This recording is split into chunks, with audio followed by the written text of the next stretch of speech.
this article that talks about managing the emotional toll that can be levied when you make a medical mistake is written by a social worker who works in the veterinary space.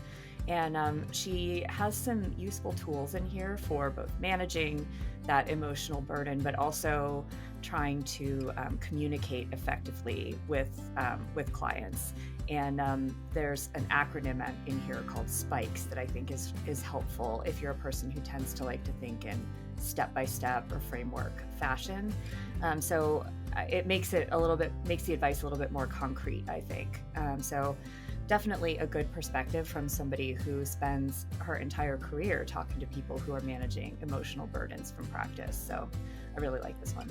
Yeah, I love that we're even talking about this topic. I feel like I'm trying to think back to my vet school curriculum. I remember specifically one professor addressing the idea of medical mistakes and how just the idea that as humans, this is truly part of the industry, part of the job, part of the profession, like it is in so many other industries where you are relying on humans to execute things. I specifically remember his piece of advice, which was to put your big girl panties on and own up to it and acknowledge it and face it.